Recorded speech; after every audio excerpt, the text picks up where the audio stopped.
बोलो भागवत भगवान की जय। तृतीय स्कंद 32वां अध्याय। धूम मार्ग और अर्चिरादि मार्ग से जाने वालों की गति का और भक्ति और उत्कृष्टता का वर्णन। कपिल देव जी कहते हैं, माता जी, जो पुरुष घर में रहकर सकाम भाव से गृहस्थ के धर्मों का पालन करता है और उनके फलस्वरूप अर्थ और काम का उपभोग करके फिर उन्हीं का अनुष्ठान करता रहता है, वह तरह तरह की कामनाओं से मोहित रहने के कारण भगवत कर्मों में विमुख हो जाता है। यज्ञ द्वारा श्रद्धा पूर्वक देवता तथा पितरों की आराधना करता है। उसकी बुद्धि उसी प्रकार ही श्रद्धा से युक्त रहती है। देवता और पितर ही उसके उपास्य रहते हैं, अतः वह चंद्रलोक में जाकर उनके साथ सोमपान करता है, फिर पुण्य क्षीण होने पर इसी लोक में लौट आता है। जिस समय प्रलय काल में शेषशाही भगवान शैया पर शयन करते हैं, उस समय सकाम गृहस्थी आश्रमियों का प्राप्त होने वाले ये सब लोग भी लीन हो जाते हैं।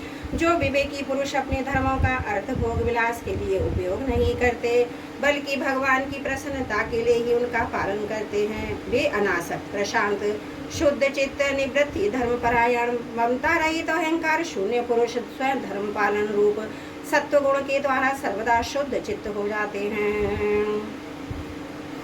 वे अंत में सूरमार, अर्चिमार या देवयान के द्वारा सर्व्य पूर्ण पुरुष श्री हरि को ही प्राप्त होते हैं, जो कार्य कारण रूप जगत के नियंता, संसार के उपादान कारण और उसकी उत्पत्ति, पालन और संहार करने वाले हैं। जो लोग परमात्मा दृष्टि से हिरण्य गर्भ की उपासना करते हैं, वे दो परार्थ में होने वाले ब्रह्मा जी के प्रलय पर्यंत उनके सत्यलोक में ही रहते हैं। जिस समय देवतादि श्रेष्ठ ब्रह्मा जी अपने द्विपार्ध काल के अधिकार को भोग कर पृथ्वी, जल, अग्नि, वायु, आकाश, मन, इंद्रिय, उनके विषय, शब्द आदि और अहंकार आदि के सहित संपूर्ण विश्व का संहार करने की इच्छा से त्रिगुणात्मक प्रवृत्ति के द्वारा एक रूप होकर निर्विशेष परमात्मा में लीन हो जाते हैं, उस समय प्राण और मन को जीते हुए वे विरक्त योगी गण भी देह त्याग कर उन भगवान ब्रह्मा जी में ही प्रवेश करते हैं और फिर उन्हीं के साथ परमानंद स्वरूप पुराण पुरुष ब्रह्म लीन में हो जाते हैं। इससे पहले ही वे भगवान में लीन नहीं हुए, क्योंकि अब तक उनमें अहंकार शेष था। इसलिए माता जी, अब तुम भी अत्यंत भक्ति भाव से उन श्री हरि की ही चरण शरण में जाओ। समस्त प्राणियों का हृदय कमल ही उनका मंदिर है। तुमने भी मुझसे उनका प्रभाव सुन लिया है।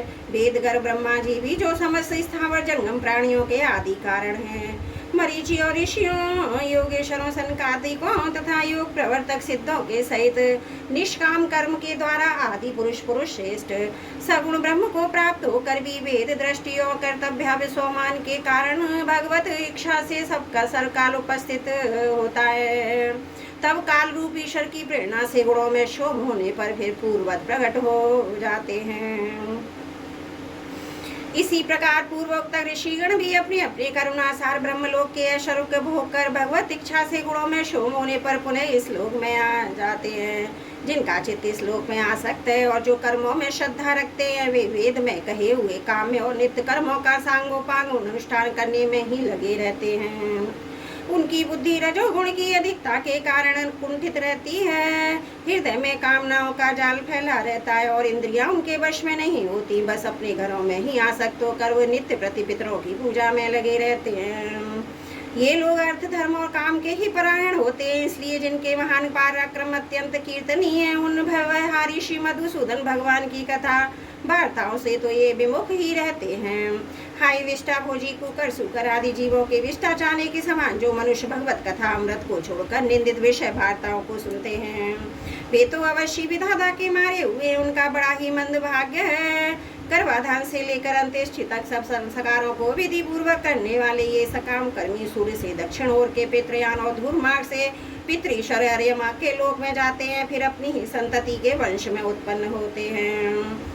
माता जी, पितृलोक के भोग लेने पर जब उनके पुण्य क्षीण हो जाते हैं, तब देवता लोग उन्हें वहाँ के ऐश्वर्य से शोधित कर देते हैं, फिर उन्हें विवश होकर तुरंत ही श्लोक में गिरना पड़ता है। इसलिए माता जी, जिनके चरण कमल सदा भजने योग्य है, उन भगवान का तुम उन्हीं के गुणों का आश्रय लेने वाली भक्ति के द्वारा सब प्रकार से मन, वाणी और शरीर से भजन करो भगवान वासुदेव के प्रति किया हुआ भक्ति योग तुरंत ही संसार में वैराग्य और ब्रह्म साक्षात्कार रूप ज्ञान की प्राप्ति करा देता है। वस्तुतः सभी विषय भगवत रूप होने के कारण समान है, अतः सब इंद्रियों की वृत्तियों के द्वारा भी भगवत का चित्त अपने प्रिय अप्रिय रूप विषमता का अनुभव नहीं करता, सर्वत्र भगवान का ही दर्शन करता है। उसी समय वह संग्रहित सब में समान रूप से स्थित त्याग और ग्रहण करने योग्य दोष और गुणों से रहित अपनी महिमा में आरूढ़ अपने आत्मा का ब्रह्म रूप से साक्षात्कार करता है। वही ज्ञान स्वरूप है, वही परब्रह्म है, वही परमात्मा है, वही ईश्वर है, वही पुरुष है, वही एक भगवान है। स्वयं जीव शरीर विषय इंद्रियां आदि अनेक रूप में प्रतीत होता है। संपूर्ण संसार में आसक्ति का अभाव हो जाना, बस यही योगियों के सब प्रकार के योग साधन का एकमात्र अभिष्ट फल है। ब्रह्म एक है, ज्ञान स्वरूप और निर्गुण है, तो भी वह ब्रह्म वृत्तियों वाली इंद्रियों के द्वारा भ्रांति व शब्द आदि धर्म वाले विभिन्न पदार्थों के रूप में भास रहा है। जिस प्रकार एक ही परब्रह्म तत्व विकार का राजस्व तामस, 3 प्रकार का अहंकार, 5 महाभूत एवं 11 इंद्रिय रूप बन गया है, फिर वही स्वयं प्रकाश उनके संयोग से जीव कहलाया।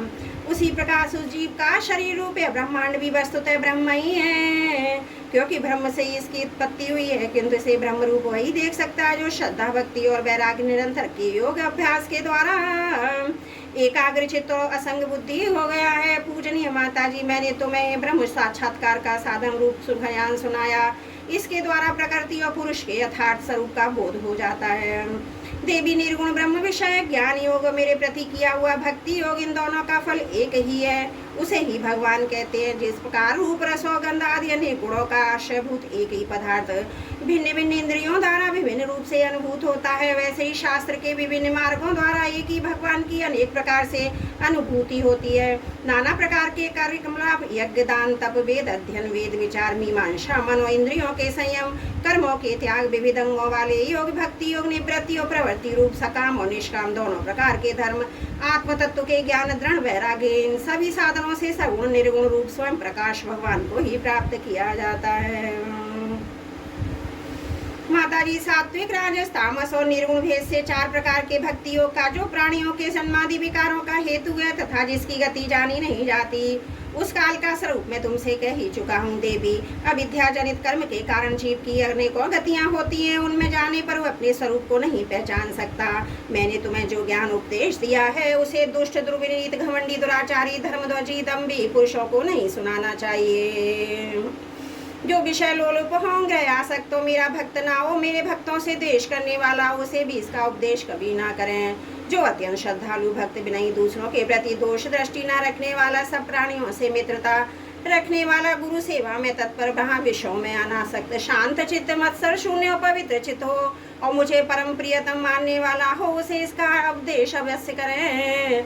माँ, जो पुरुष मुझ में चित्त लगाकर इसका श्रद्धा पूर्वक एक बार भी श्रवण या कथन करेगा वह मेरे परम पद को प्राप्त होगा। बोलो भागवत भगवान की जय। तृतीय स्केन 32वां अध्याय। त्रुटियों के लिए क्षमा चाहती हूँ। 33वां अध्याय। देवहूति को तत्वज्ञान मोक्ष पद की प्राप्ति। मैत्री जी कहते हैं, विदुर जी, श्री कपिल भगवान के वचन सुनकर करदम जी की प्रिय पत्नी माता देवहूति के मुंह का पर्दा फट गया। वे तत्व प्रतिपादक सांख्य शास्त्र के ज्ञान की आधार भूमि भगवान श्री कपिल जी को प्रणाम करके उनकी स्तुति करने लगी। देवहूति ने कहा, कपिल जी, ब्रह्मा आप ही नाभि कमल से प्रकट हुए। उन्होंने प्रलय कालीन जल में शयन करने वाले आपके पंचभूत इंद्रिय शब्द आदि विषय मनो और विग्रह का जो सात्विक गुणों के प्रभाव से युक्त सत स्वरूप और कार्यम कारण दोनों का बीज है, ध्यान ही किया था। आप निष्क्रिय सत संकल्प संपूर्ण जीवों के प्रभु तथा श्रेष्ठ और चिंत शक्तियों से संपन्न हैं। अपनी शक्ति को गुण प्रवाह रूप से ब्रह्मादि अनंत मूर्तियों में विभक्त करके उनके द्वारा आप स्वयं ही विश्व की रचना आदि करते हैं। नाथ, ही एक ऐसी विचित्र बात है कि जिनके उदर में प्रलय काल आने पर वह सारा प्रपंच लीन हो जाता है। जो कल्पवांत में माया में बालक का रूप धारण कर अपने चरण का अंगूठा चूसते हुए अकेले ही बट वृक्ष के पत्ते पर शयन करते हैं, उन्हीं आपको मैंने घर में धारण किया है। विभु, आप पापियों का दमन और अपने आज्ञाकारी भक्तों का अभ्युदय एवं कल्याण करने के लिए स्वेच्छा से देह धारण करते हैं। अतः जिस प्रकार आपके बराव आदि अवतार हुए, उसी प्रकार यह कपिल अवतार भी मुमुक्षुओं को ज्ञान मार्ग दिखाने के लिए हुआ है। भगवान, आपके नामों का श्रवण कीर्तन करने से कथा भूले भटके कभी कभी आपका बंधन करने से, स्मरण करने से कुत्ते का मांस खाने वाला चांडाल भी सौम्याजी ब्राह्मण के द्वारा पूजनीय हो सकता है। फिर आपका दर्शन करने से मनुष्य कृतकृत्य हो जाए, इसमें तो कहना ही क्या है। अहो वह चांडाल भी इसी से सर्वश्रेष्ठ है कि उसकी जिह्वा के अग्रभाग में आपका नाम विराजमान है। जो शेष पुरुष आपका नाम उच्चारण करते हैं उन्होंने तपोवन तीर्थ स्थान सदाचार का पालन और वेद अध्ययन सब कुछ कर लिया है। कपिल देव जी आप साक्षात पर ब्रह्म हैं, आप ही परम पुरुष हैं। वृत्तियों के प्रभाव को अंतर्मुख करके अंतकरण में आपका ही चिंतन किया जाता है। आप अपने तेज से माया के कार्य गुण प्रभाव को शांत कर देते हैं तथा आपके ही उदर में संपूर्ण वेद तत्व निहित है। ऐसे साक्षात विष्णु स्वरूप आपको मैं प्रणाम करती हूँ। मैत्रेय जी कहते हैं, माता के इस प्रकार स्तुति करने पर मातृ वत्सल परम पुरुष भगवान कपिल देव जी ने उनसे गंभीर वाणी में कहा। कपिल देव जी ने कहा, माता जी मैंने तुम्हें जो सुगम मार्ग बताया इसका अवलंबन करने से तुम शीघ्र ही परम पद प्राप्त कर लोगी। तुम मेरे इस मत में विश्वास करो, ब्रह्मवादी लोगों ने इसका सेवन किया, इसके द्वारा तुम मेरे जन्म मरण स्वरूप को प्राप्त कर लोगी। जो लोग मेरे इस मत को नहीं जानते वे जन्म मृत्यु के चक्कर में पड़ते हैं। मैत्रेय जी कहते हैं, इस प्रकार अपने श्रेष्ठ आत्मज्ञान का उपदेश देकर श्री कपिल देव जी अपनी ब्रह्मवादिनी जननी की अनुमति लेकर वहां से चले गए। तब देवहूति सी सरस्वती मुकुट दृष्टद अपने आश्रम में अपने पुत्र के उपदेश किए हुए योग साधन के द्वारा योग अभ्यास करती हुई समाधि में स्थित हो गई। त्रिकाली स्नान करने से उनकी घुंघराली हल्के भूरी भूरी जटाओं में परिवर्तित हो गई। क्षीर वस्त्रों से ढका हुआ शरीर उग्र तपस्या के कारण दुर्बल हो गया। उन्होंने प्रजापति कर्दम के तपो योग बल से प्राप्त अनुपम गृहस्थ सुख को, जिसके लिए देवता भी तरसते हैं, त्याग दिया।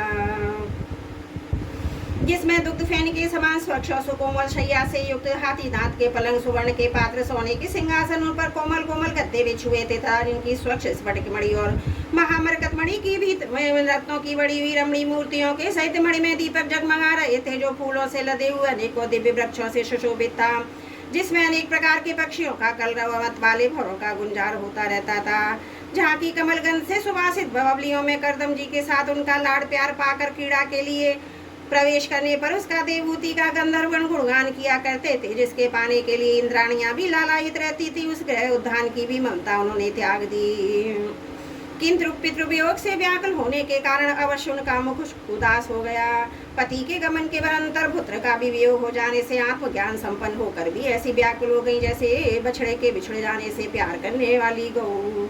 वत्स विदुर अपने पुत्र कपिल देव रूप भगवान हरि का ही चिंतन करते करते वे कुछ ही दिनों में ऐसे ऐश्वर्य संपन्न घर से भी उपरत हो गईं। फिर वे कपिल देव जी ने भगवान के जिस ध्यान करने योग्य प्रसन्न अनवार बिंदु युक्त स्वरूप का वर्णन किया था, उसने एक एक अवयव का तथा समग्र रूप का भी चिंतन करती हुई ध्यान में तत्पर हो गईं। भगवत भक्ति के प्रभाव, प्रबल वैराग्य, यथोचित कर्मानुष्ठान से उत्पन्न हुआ ब्रह्म साक्षात्कार कराने वाला ज्ञान द्वारा चित्त शुद्ध हो जाने पर उस सर्वव्यापक आत्मा के ध्यान में मगन हो गई, जो अपने स्वरूप के प्रकाशित से मायाजनित आवरण को दूर कर देता है। उस प्रकार के जीवन अनुष्ठान भूत पर ब्रह्म श्री भगवान में ही बुद्धि की स्थिति हो जाने से उनका जीव भाव निवृत्त हो गया और वे समस्त क्लेशों से मुक्त होकर परमानंद में निमग्न हो गई। अब निरंतर समाधिस्थ रहने के कारण उनकी विषयों की सत्यत्व की भ्रांति मिट गई और उन्हें फिर शरीर की भी सुधि न रही। जैसे जागे हुए पुरुष को अपने स्वप्न में देखे हुए शरीर की ही नहीं रहती, उनके शरीर का पोषण भी दूसरों के द्वारा ही होता है, किंतु इसी प्रकार का मानसिक कलेश न होने के कारण वह दुर्बल हो गई।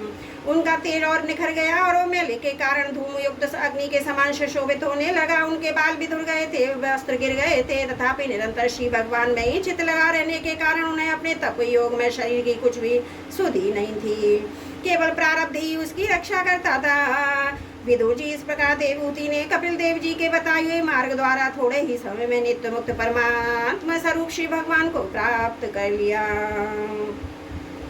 वीरभद्र जिस स्थान पर उन्हें सिद्धि प्राप्त हुई थी वह परम पवित्र क्षेत्र त्रिलोकी में सिद्ध पद नाम से विख्यात हुआ।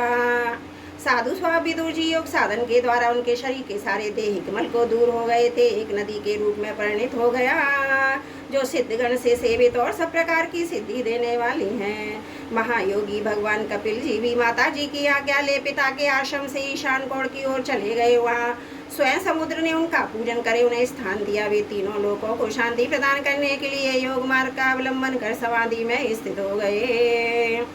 सिद्ध चारण गंधर्व मुनि अप्सरागणों की स्तुति करने लगे तथा सांख्य आचरण गण भी उनका सब प्रकार से स्तवन करते रहते हैं।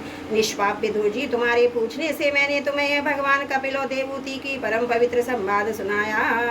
यह कपिल देव जी का मत आध्यात्म योग का गूढ़ रहस्य है। जो पुरुष इसका श्रवण या वर्णन करता है वो भगवान गरुण ध्वज की भक्ति से युक्त होकर शीघ्र ही श्री हरि के चरणाबिंदों को प्राप्त करता है। बोलो भागवत भगवान की जय। श्रीमद् भागवत महापुराण।